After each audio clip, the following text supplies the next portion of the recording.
kandabe kubanga wa Oluyimba okubalirwa yagensasa gewe eriyo giraba nawe bogera bino bogera biri bali bakola bino bali bakola nenga ekibanda bwatyo abadde musajja wa Abubaka buli waleeta obubaka buteekawo change. Okay. Nalumansi yani gwe mukulira okugwe wategedde tuwe impression yo. Nalumansi nze mpulira nga atali omu. Hey. Ndabanga nze mpulira nga oba group y'abantu. Oli serious? Wallahi mpulira ddala nga si muntu omu kubanga kibanda abantu abali mugezaako kulemesa evako lyetali omu. Bangi kati yanoonya engeri yanza obbahumba nga tabatume nti oba bannabiki oba kinagamba Nalumansi kubanga tusemba okulaba ng'otadde project yo yevako waliwo twasooka okulaba ng'olina ka video k'okutte nga mulinga nga abali ebusaabala nga kibanda mwali n'abalala nga katambula ku mitimbagano ka video ako evako kibanda yaliwuliramu. Of course alimanyi litambula litya gwe tosobola kunzija kuvako temwaliyo nga mpange evako yenza amanyibwe naye evako tojja kusobola kunzija kavako. Yes boss. So njaga tunulire kintu nga music bingi kibanda twakolako n'ennyimba ezimu tezinaba kugwa n'endala ne tuyiyako olumu twayiyako naye ne tutagira ne dino naye tusawa yona kyemanyi nti kibanda mumanyi how busy he is nti wano wali olwairo bomukwasa enchato mukwasa kati ate ebiseera ebisinga nti mukwasa nga ali ku mirimu gya ggwanga sitera mukwasa nga tuli mwene embeera affe yogenda mu studio naye sawa yona tujja kugendayo kubanga oli taano wange yadde ali busy nnyo bwe mukonako nzajjawo nangamba etaano kiri kitya jangu wano ku studio twegweko so ekyo kyokka kimala okusigala nga nina hope nti nja mulaba all the time. Vibe eri mu style ki eri mu kwa yang mulaba nikiro nga dancehall artist kibanda kyasobola okukola dancehall vibe naye tubutikira boy kibanda mukubi wa muziki mwekyo just kibozi nti kibanda simanyi kati akavimbo simanyi vako ligaziye kibanda akubalaga boy era mujja kulaba amavako nga gafulumye nga ate galaga gwe ayina omukisa okuba nti otambuddeko n'abayimbi bonna otambuddeko ne Dr. Jose Chameleone otambuddeko ne Kibanda ne Bebe Kulu omulabye kubana abasatu yayogera mu State of Nation address yakola n'agamba nawe yali akubaraga yali akyabasinga gwe otutera ku minzaani aliwo akusingira boy olaba Kibanda alina akantu kyabagambye kiki ekimu ekibapimisa abo abanene kiki ekibayisa abanene kiki ekibafuula nti bo banene banjawulo nnyo ku bantu abalala abaliwo why abayimbi baaliwo mwana babasudde bakafeero tetubasinze oba tetubayitambwe abanene abaaliwo simanya abaali abameka kati bakafeero baali bameka ne banne baali bameka bo kati bo nga temwabalonda nti abasatu abo oba abaali abanene embiseera ebyo nowe bino just ebadde dictatorship nga yeyitiridde nga buli omu waali ayagala nnyo gyeyita n'okweyagaliza okungi kyekyabaleetera okubeera mu bo babayita abanene naye Kibanda yavuddeyo n'ababuuza twamala dda n'okuyimba tuludde n'okutta ennyimba ki ekyatuyisa abanene kiki ekyayisa abazajja abo nti abanene kubanga n'emmiri yennyini tosobola kunteeka nayo mu studio south n'ongamba ati mukube freestyle era mbanja mukubirayo laga gwatasobola nakuyadde addukayo buddusa agamba bana abaana sijja basobola kati kiki ekyamuyisa omunene at least mugambe nti jjajja Kamiri oba jjajja Bebe naye mwe mulese ebizibu ate bannamawulire kubanga mwe mutuumuula abakyali mu buli kaseera abanene Kibanda yavuddeyo n'abagamba kiki ekyabayisa mbu bo banene nga n'Oluyimba tebakyata nnyimba kitegeera abaana baabo abakuba omuziki mubayiwa ebitiibwa ebyo era gwe oli mu muzina eyo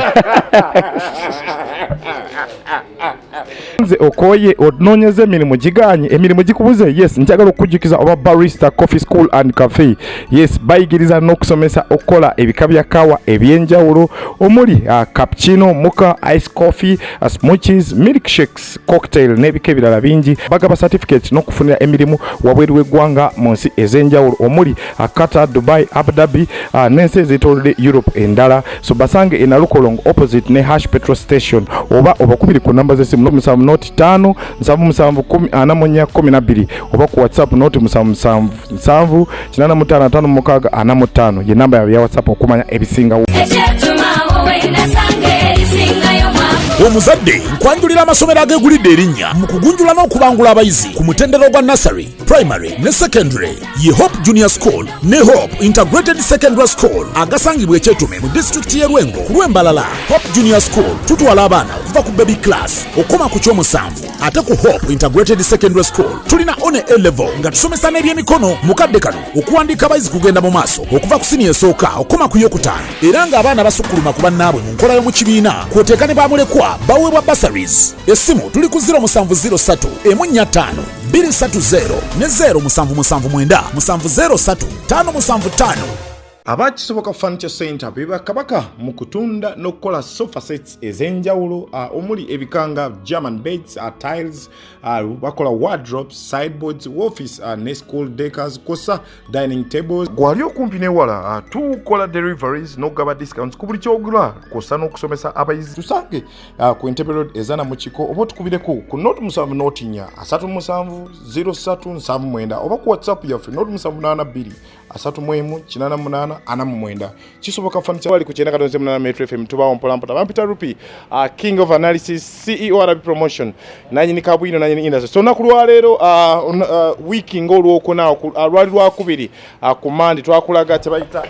exclusive interview ey'omukulu amanyikidwa nga Robert Kyagulanyi Sentamu aka Bobby Wine ng'akona ku bayimbi abakabi bagamba nti mu industry eno kwebali ate nga nabo bo baze bakikolera ebbanga. Mulo akiri kitya baba defeat boy biri bitya baba embere gambe etya embere liste webale kuma mutindo omutindo amina omusajja togeja tokoga naye ate okyaliwo amina ngotubuzeeko sibuze boy mwendi ngatta bingi ku TV tukunoonya ku radio twaliko ffenna tolabika ku ma TV kikibu mwana just ndabika ndudo bawe enyimba oba videos ezo naye nga audio mukola wasemba kuta Oluyimba ki nasembayo kuta Oluyimba lwa Vako ne Alien Skin. Lulimu audio temuna telina video. Video jadi. Era tuli mu kugiplaninga naye nga omanyi nze mbadde nasalawo kati kola ukozi music so mbadde sinaba kugetinga nnyo into video issues naye tugenda kukiteeka mu nkola. So omulabi waffe asoose okulaba olunaku lwa leero twale ne state of music address ey'omukulu Kibanda getogera dieta n'agamba Mulo we tuba tuyiya music n'akona kumanya ng'alaga gwe Nubian Lee n'abantu abali close ye basuubira babayiya music mwe ku bantu abamu ab'ekido naye ng'ate mu ku bantu abamu ab'ekido mu kusobola okuba mu music industry mu kuyiiya endongo njagala tutandikire wano Oluyimba lwa Nalumansi waluwulirako gwe ng'omuntu omukwano gwa Kibanda luli lutya Oluyimba boy just bulumi wa chali wange nti buli waberanga mumanyi ye musajja wakuyisaawo obubaka mu mbeera yonna. Oluyimba nze nalulirako bayita nga tulina bana kujja ku TV ne mmanya buno obusungu omusajja wange bwategese mujja kubuulira so bwe nabulabanga butadde nali nkisuubira kubanga nti abantu bagenda kudduka abalala bagenda kwekweka abalala bagenda kuvaayo tubategeera abalala tugenda kubitegeera naye nze nga bwe namanya ekyo n'ensirika ne ngamba kambirekera Ekibanda kati kandabe kubanga Oluyimba okubalirwa yajja ensasage eri ogiraba naawe boogera bino boogera biri bali bakola bino bali bakola bino naye nga Ekibanda bw'atyo abadde musajja wa bubaka buli waleeta obubaka buteekawo change. Nalumansi yani gwe mukulira okugwe wategedde tuwe impression yo Nalumansi nze mpulira nga atali omu ndabanga nze mpulira nga oba group y'abantu oli serious wallahi mpulira ddala nga si muntu omu kubanga Kibanda abantu abali mugezaako kulemesa Vako lye tali omu bangi kati yanoonya engeri gyayinza obbawumbawumba nga tabatume nti oba bannabiki oba kinagamba Nalumansi kubanga tusemba okulaba ng'otadde project yo yevako waliwo twasooka okulaba ng'olina ka video k'okutte nga mulinga ng'abali e Busaabala nga Kibanda mwali n'abalala nga katambula ku mitimbagano ka video ako evako Kibanda yaliwuliramu of course alimanyi litambula litya gwe tosobola kunzija kuvako temwaliyo nga mpange Vako yenza amanyiibwe nayiye Vako tojja kusobola kunzija kavako. Yes boss. So njaga tunulire evako eryo lyennyini gwene Kibanda evako liriwo liriti abantu okulaba nga gwe kati mumu ku bayimbi abali close to Kibanda ngo jeko no bianri kyechi kufula close okuba close nyo naye just nti Kibanda nga yo omuntu personal twafuuka bakyali kati ng'ogyeko bino ebintu byonna byonna ebiriwo twafuuka ba friends nga obeera nti ono kyali wange kati bino ebirala byajjamu byonna biki byonna tebyali tebisobola kutwawula okujjako okwongera tugatta obugasi kubanga nze kibanda kyayagala nange ebiseera ebisinga kyemba njagala ate kati bwe yagenda n'avaayo n'ayogera ku nsonga ate ng'ensonga nange njiraba nti gyendi nange bwe mba nyongeddeko ettaffaali ate mba kiba kinkolera ne ŋŋamba nowe so kibanda just mwana nze yafuuka kyali wange ate bwe yagenda ku koze eno nendabanga nange gyendi kiba kimbenefiti nga singa aba atuukiriza kiri kya yes awo wenyini twasemba okwogera ku radio nga tuli mu radio mulimu na tukola interview yaffe n'oŋŋamba waliwo ekipya ekijja wakati wa Mulo ne Kibanda kijja ddi era tukifumbidde ebbanga ki n'ekintu nga music bingi Kibanda twakolako n'ennyimba ezimu tezinaba kuggwa n'endala ne tuyiyaako olumu twayiyaako naye ne tutagira ne naye tusawa yonna kyemanyi nti Kibanda mumanyi how busy he is nti wano wali olwairo bw'omukwasa enkya tomukwasa kati ate ebiseera ebisinga nti mukwasa nga ali ku mirimu gya ggwanga sitera mukwasa nga tuli mwene embeera yaffe yogenda mu studio naye sawa yonna tujja kugendayo kubanga oli taano wange yadde ali busy nnyo bwe mukonako nzajjawo naŋŋamba etaano kiri kitya jangu wano ku studio twegweko so ekyo kyokka kimala okusigala nga nina hope nti nja mulaba all the time vibe eri mu style ki eri mu young Mulo amanyikirwa nga dancehall artist Kibanda kyasobola okukola dancehall vibe naye tubuutikira boy Kibanda mukubi wa muziki mwekyo just kiboozi nti Kibanda simanyi kati akavimbo simanyi vako ligaziye Kibanda akubalaga boy era mujja kulaba amavako nga gafulumye nga ate gaalaga gwe ayina omukisa okuba nti otambuddeko n'abayimbi bonna otambuddeko ne Dr. Jose Chameleone otambuddeko ne Kibanda ne Bebe Kulu omulabye kuba n'abasatu yayogera mu state of national address yakola n'agamba nawe yali akubaraga yali akyabasinga gwe otutera ku minzaani aliwo akusingira boy olaba Kibanda alina akantu kyabagambye kiki ekimu ekibapimisa abo abanene kiki ekibayisa abanene kiki ekibafuula nti bo banene banjawulo nnyo ku bantu abalala abaliwo why abayimbi baaliwo mwana babasudde bakafeero tetubasinza oba tetubayita mbwe abanene abaaliwo simanyi abaali abameka kati bakafeero baali bameka ne banne baali bameka bo kati bo nga temwabalonda nti abasatu abo oba abaali abanene ebiseera ebyo nowe bino just ebadde dictatorship nga yeyitiridde nga buli omu waali ayagala nnyo gyeyita n'okweyagaliza okungi kyekyabaleetera okubeera mbu bo babayita abanene naye Kibanda yavuddeyo n'ababuuza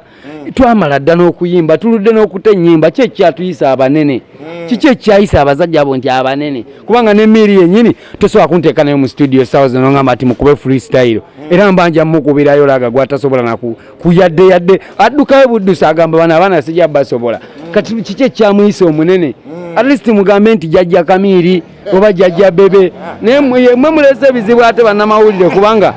mwe mutuumuula abakyali mu buli kaseera abanene Kibanda yavuddeyo n'abagamba kiki ekyabayisa mbu bo banene nga n'oluyimba tebakyata nnyimba kitegeera abaana baabo abakuba omuziki mubayiwa ebitiibwa ebyo era gwe oli mu muzina eyo yatadde kazina alina olulala bw'ataata ali enzikini yavuddeyo n'agamba gwe wakola ku music naye n'oluyimba naye ne video ze mugikola soon n'agamba Bebe ndongo takyasobola kituufu takyasobola boyi bino ebintu si byakukaka muntu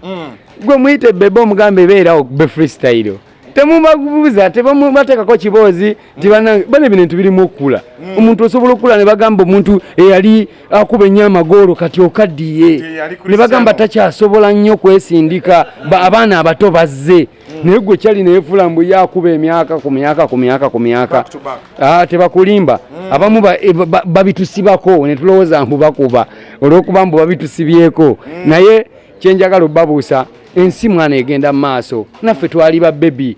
twali badoogo nga tubeera mu street nga tuli badoogo kati